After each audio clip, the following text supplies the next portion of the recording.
my name's Phil Williams and I would like to welcome you to Audio Angling, the podcast site of fishing, films and facts.co.uk. Arguably, the fastest developing branch of saltwater fishing at the moment, which is 2014, is the use of soft lures, both weighted and lead-free. A field in which innovation is rife and where both the species and the specimen list grow almost by the day, for which reason I'm about to link up with Alex MacDonald of Sakuma Sea Fishing Tackle, who now manufacture the world-famous Redgill brand, the one that kick-started the whole soft lure concept. Reading the press with all the current talk of shads, jellies and the rest, you could be forgiven for thinking that the use of soft lures, either weighted or work clear of the bottom, is a relatively new technique. But it's not. It's actually an innovation of the 1950s which came to full prominence during the late 60s and early 70s. A bit before your time, I know, but I remember it all very well. I'll have to say a big thanks here to a gentleman called Bob Alexander, because my sort of knowledge of the history of Redgill wasn't what you could call extensive, even though we bought the brand probably about 7 or 8 years ago now.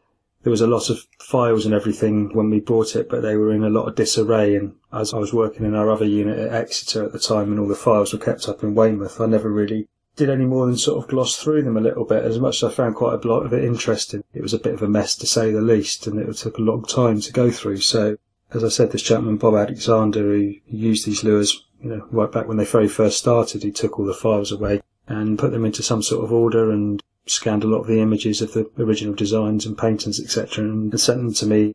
He's in the process of building a website at the moment, and I think the full history will be on that. But basically, yeah, thanks to him, I can tell you that it was Alex Ingram who designed them originally. He was from Liverpool. He was in the army, and he got discharged. He had something wrong with his leg, and he moved down to Cornwall, and in the 50s, basically he was fed up, I think, with the primitive sort of lures that were available to the anglers, and also, when sand eels were scarce and the boats couldn't get out and net them, they were a little bit stuck. So he got interested in it and read up on it, and then he came up with the original design in October 1959, and it was actually known then as a Mevagissey eel. It wasn't called a Redgill, and he registered that at the patent office, and that was the very first artificial sand eel that was on the market. And he went on from that design. He was actually in partnership with a couple of other people to begin with. I think the partnership was called H. Jones and C.J. Veal. It was called Ingram's Mevagissey Baits Limited.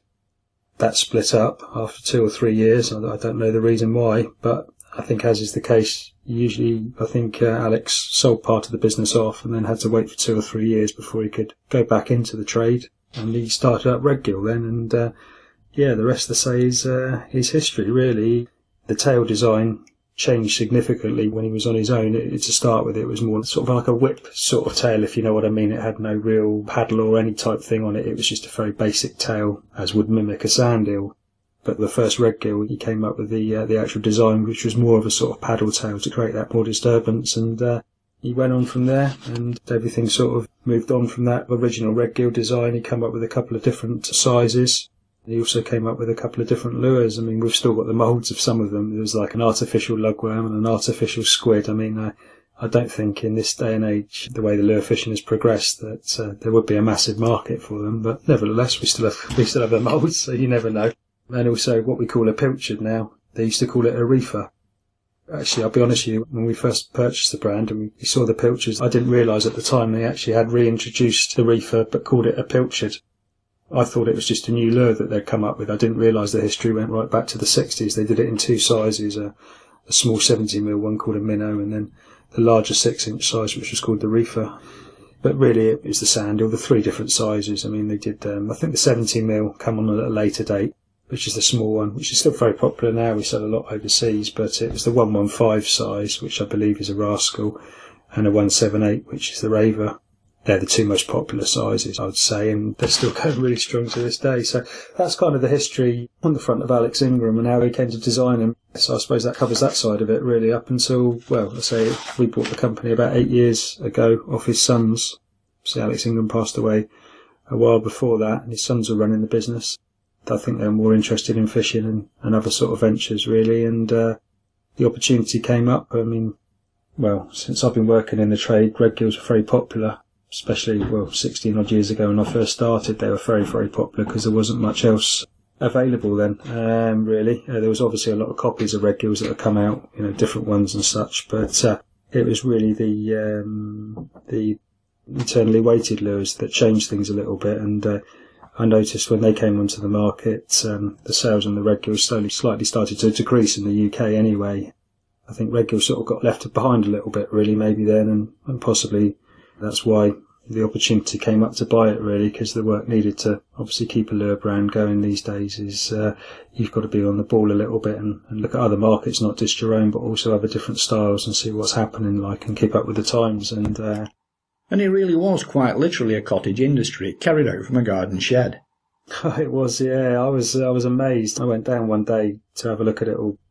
We had to hire a crane. I mean, I kid you not, it was run from 2 or 3 garden sheds and a stone outhouse sort of building that had the plastic moulding machine in it. And there was an old lady in one of the sheds, and he was dotting the I's and packaging them all up. And there was a gentleman called Chaz, I think he was, a nice old boy, and he was in this sort of stone outbuilding, and there was just broken bits of machine. There was one working machine in there, but it was just, it's like stepping back in time, you know. You had to go down these steps to this bottom of this very steep garden, and literally there were 6-foot high nettles all around you on the paths, and these little sheds buried away in all these nettles, and it's unbelievable really. There was just boxes and boxes of old Redgills, and as I said, the files and that were all there, and it just looked like it hadn't changed for centuries really. I don't know if that's true or not, but that's what it definitely looked like.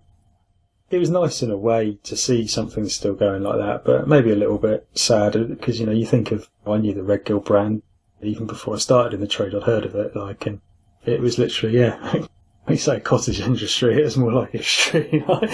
But yeah, it was quite something to actually see it all really like that. And we had to hire a crane out to lift the machine out from this outbuilding down there, because the steps were so steep, there was no other way. So we had to hire a flatbed truck and then, crane the machine out and then bring it back to our unit in Exeter at the time. And, Chaz, actually, you know, the guy who was doing it, he come up and he was travelling up from Cornwall 2 days a week just to, you know, show the guys how to work them, carry on working the machine and things like that as well. So, yeah, that's the story with with getting the stuff from there, yeah. Now, I was going to say coincidentally, but with hindsight it may well have been in part because of, but the appearance of the Redgill coincided with one of the greatest episodes in offshore wreck fishing ever known. A time when monster hauls of lure-caught pollock, goldfish and cod, records included, were coming into ports like Plymouth and Brixham on an almost daily basis. Yeah, definitely. I think it just happened at that time where they were going out, and with Decker and all the rest of it, they were managing to plot these wrecks, and the boats could go further and further out, and people were starting to realise what phenomenal fishing they could get on the wrecks. And a lot of time it was perks and baited feathers and that sort of stuff. There wasn't really a purpose-made lure for drifting over the top of the wrecks, targeting the pollock and things like that. And he came up with the one that was actually a bigger size. It was, at the time, it was 10.5 inches, I think. They used to call it a wrecker. These days we call it a thresher. And that was purposely made for targeting the big pollock and big coalfish that used to get a lot more than you do see these days. They're quite a rarity, but back then there was a lot more about, and really it sort of revolutionised wreck fishing, because up until that day I think a lot of the fishing was done, as I said, on either at anchor or drifting big fish baits and things over the top, and obviously an artificial lure, you know, you didn't have to worry about fresh bait and that all the time. That whole style of fishing artificial baits on long flowing traces, so, you know, drift while drifting over a wreck, I'd say the two just went together, and it revolutionised the way that people fished, and phenomenal catches were caught. You're absolutely right, you know, back then there were the heady days of that sort of fishing.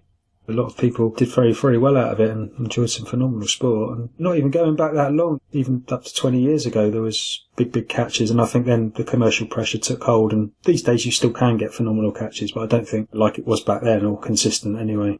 I remember it well. Incredible days, the likes of which we thought at the time would never end.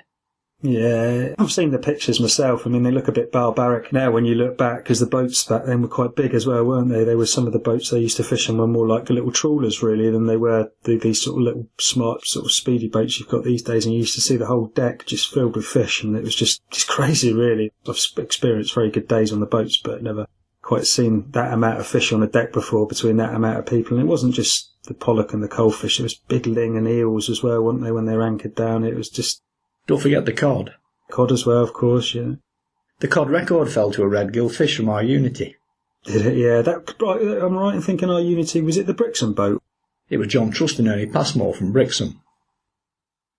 Now, to some extent, this question has already been answered, but I'm going to ask it again anyway.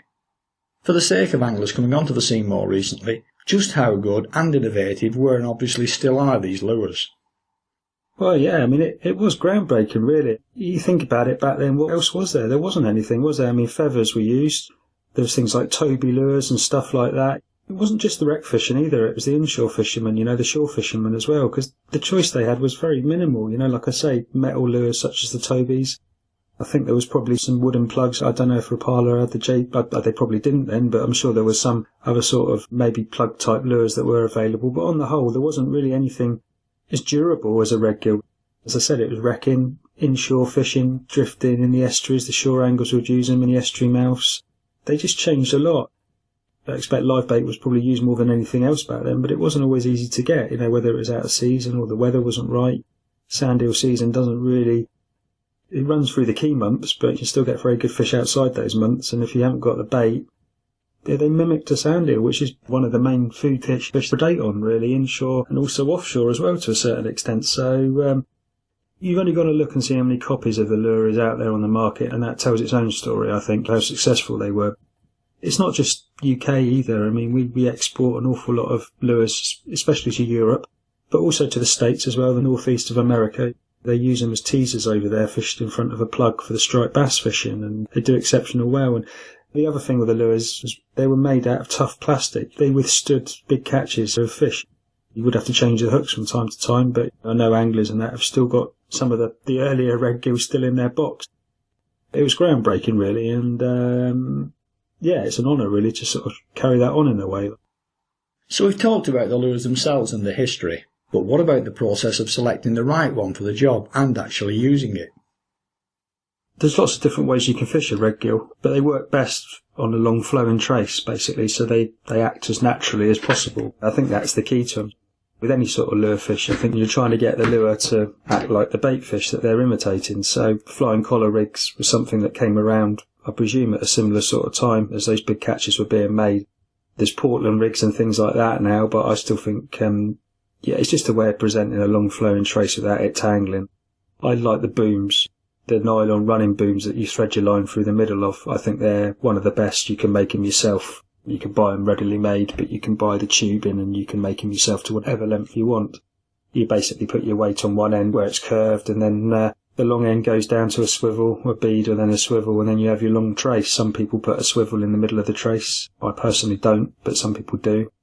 But then you just vary the length of the trace as long as possible, but obviously bear in mind the people around you and what the tide's doing, and if you get entangles you might want to shorten it a little bit. Sometimes if you want to fish for cod and you fish closer to the bottom, you'll shorten the trace down, and it's more used with these internally weighted lures these days, so you're sort of hopping it along the bottom really. But for most cases, for pollock, bass, things like that, sort of 10, 12 foot traces, something like that. Some people go quite light. I mean, I've not found a need to on the wrecks, maybe for the bass in the shallower water on the wrecks, but on the deep water wrecks in the channel, I tend to find 40-pound trace, something like that, is perfectly fine. You can go lower, but why risk the chance of losing a fish? So that's the method. The Portland rig, I think, is basically you have the lead on the clip on the bottom of the line, and your swivel and your beads, they run on the actual main line. You obviously have to use a leader. You don't want to use too light a leader because fish can smash you up doing that. Some people use the flying collar, but instead of using the nylon booms, they'll use what you call a French boom, which is a metal wire boom. So there's lots of different ways, but that's for the wrecking side of it. Off the shore and in the inshore fishing, there's so many different sorts of methods. You see sometimes people, they call it whiffing, which is like quite an old school method, I believe, and they use bamboo canes the side of the boat. They troll a team of small redgills to imitate a shoal of sand eels, and they catch well doing that, but that's quite a specialist sort of method, and I think one that's probably dying out a little bit now. But people would troll them behind a boat with like a little drill bullet, fish them in an estuary mouth underneath a bubble float or a candle. A candle's very good if you pull the wick out of a candle and use that as a control. It floats and it adds that weight to cast to, and just let it come round in the tide. The new versions like the Evos and that, they're internally weighted. You can literally just cast them out and fish them just like a normal lure, really. Let them come round in the tide if you're fishing in an estuary, or just reel them at varying different paces until you get it right.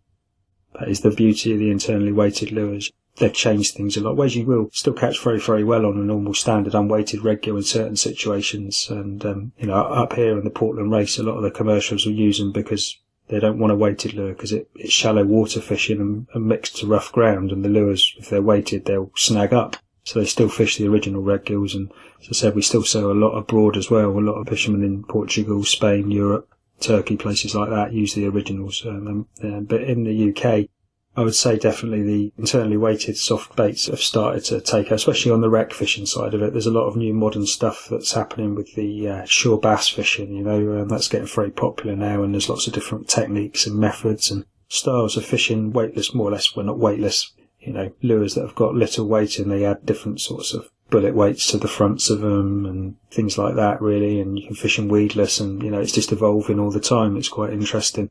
But for wreck fishing, the internally weighted lures I think they have sort of taken over and away from the unweighted lures, but there is still a place for it. So, but yeah, in colours, black was one of the best-selling colours. I remember 16 years ago, so when I started in the business, and we used to sell lots and lots of Redgills, and the most popular colours back then were like black, the wine red colour. It was very, very popular. I used to call it dark red, but it was like a wine sort of colour. But these days, the brighter colours seem to be more popular. I think quite often they catch the angler rather than the fish, because, you look at them, they just look nice, and some of them look very similar to the, like, mackerel patterns, and they look very similar to the bait fish. But, there's just such a massive array now, it's just take your chance. Years and years ago, a chap I know called Steve Souter, who does a lot of match fishing, boat match fishing, and he worked with the Redgill brand when the Ingram still had it, and I think it was the Afterburners, which was the black bodies with the brighter tails. I think it was partly his idea back then, but he told me about pink lures, and they were very successful. I think it was up in the northeast of Scotland for pollock fishing. And I got some samples done, and I just put them in the back of my box, really. I never really thought about too much, and I took them out and used them, and they worked phenomenally well, really, really well. And I tested them several different times, and they work really well all the time. Probably outfished most of the other colours, and as a consequence, the bubblegum pink has become one of our best sellers in the Evos for quite a few years now. So there is something in it in colours. I don't know. We have this discussion all the time when you're out on the boat. What do they see down there? I think the conclusion is they don't see what we see, that's for sure. That's right. Water progressively filters out the various wavelengths of light, starting with red, which appears black beyond 10 metres in depth. That's the thing, isn't it? It's like all animals, I don't know what dogs and cats and things like that, they don't see the same as what we do, the same colour spectrums, and the fish don't either, so I don't know, but... As I understand it, most fish other than sharks and rays have colour vision. It's just that what we as anglers see is not necessarily the same as what the fish see, which is equally true when divers also go down there. They do they? Right, yeah. I'm sure they had, but I don't know what colours they see. As you get deeper, most coloration in filtered light becomes some shade of blue or green. What's probably more important is the way certain colours contrast either against the surroundings or the surface, which will differ on a day-to-day basis with wave action and ambient light. It's an interesting one. The bottom line, Phil, is no one will ever know what the fish see, but sometimes a colour will work a lot better than another colour, and then another day it will be the other way round. But some colours do have that sort of, again, popular colour, the more people use it. So it looks like more fish are getting caught on it, but it's obvious that they are because more people are using it, So it really is one of those. I love playing around with different colours and trying different ones and seeing if you can come up with something that works really well. But, the other thing is it's anglers, it's their hobby, isn't it? They like trying different things as well. It become a little bit boring if every time you went out you just stuck on a black Redgill and that was all you used. I think you'd probably catch just as many over the course of the time if you did do that. But I think people like to try different things, and there's no doubt on certain days, certain species will definitely go for one colour opposed to the next. Not out and out. I'm not saying the next person to you on a different colour won't catch, but you will outfish maybe the other people on the boat by using one single colour. But then most anglers, being good anglers, will then switch to that colour as well. But it can also be where you're positioned on the boat when you drift in the wreck. You could be just hitting a sweet spot every time, and that's why you're catching more fish, and you think it's down to the colour, but it might have nothing to do with the fact of the colour. It's just that on the drift that you're getting right over the bit on the wreck where the fish are sitting. So there's lots of different things, and I don't really know the answer to it. But there is key colours. I think black isn't as popular these days, but in its day it was very, very popular. I know that just from our sales. Our most popular colours are, as I touched on, the bubblegum pink for the wrecking, even though I've got a couple of friends that have done very, very well in the estuaries off the shore for the bass recently. You wouldn't think of it, but at night as well, pitch black bubblegum pink Evos in the estuary mouths, and they've had lots of bass between £6 and £9 doing that. Silver pearl, again, yeah, that's a classic colour. It's a lot of it. That is the base of what a lot of our other colours are, is the silver pearl, and the silver pearl on its own is still a top seller. White as well as a base colour is very popular. White with a blue back. That's probably our sort of second or third best seller, maybe behind the silver pearl and the bubblegum pink. White with a red head, which is an old plug colour. You used to see a lot of plugs and perks that were white with red heads, but I've never seen a plastic lure with it, so we done that one, and that's proven to be popular again. And the oranges as well are also good, especially for the cod. I've heard people say that it's similar to brittle stars, and that's why they go for it, because quite often cod are full of brittle stars, which are an orangey sort of colour. Again, I don't know what reason it is, but they do. Orange or an orange base is definitely a popular one. The rhubarb and custard as well was another one that come along and did very, very well on the wrecks down here as well for the cod and also for the pollock. So I think the best advice I can give, and I'm not just saying this because we sell lures, is keep a decent selection of lures, and if something ain't working, then don't be afraid to try something else. It might just pay off. Size is another factor. In my experience, the biggest fish don't always go for the biggest lures. Not at all. There is that saying, big bait, big fish. And there is some truth in that matter, but I've seen some very big fish get caught on some relatively small lures, and it's a bit like the fly fishermen say, match the hatch. Look what the fish are coughing up. Especially pollock, they'll cough up a lot of fish, quite often still alive, where they've been gorging themselves, and you look at the size of them, and most of them are sprat, sardine, things like that, and they're never that big. So yeah, don't be afraid to go small. The only thing you've got to be careful of when dropping your lures down in size is be careful, because generally the hook strengths drop as well. And obviously you're talking about some quite big fish you can hook out there, so just be a bit careful with them if you're using a smaller lure. Don't give them the same amount of stick as what you might do if you're using the bigger lures, because as I said, the hook sizes are relative and so is the wire thickness, so the smaller lures haven't got as strong hooks in as the bigger ones. And I've seen quite a few people go to lift a fish over or something like that and the hook straighten out. So yeah, just be a bit careful. Net the fish rather than trying to flip them over the gunnels. And again, don't be afraid to go big. If you want a big cod or something like that, fish a big lure down there, be a bit more selective. Be amazed actually how big a lure small fish will get in their gobs, to be honest with you. But yeah, you can use it the other way around as well. The Redgill brand is now an integral part of the Sakuma sea fishing tackle portfolio, and soft lure fishing has never been more popular.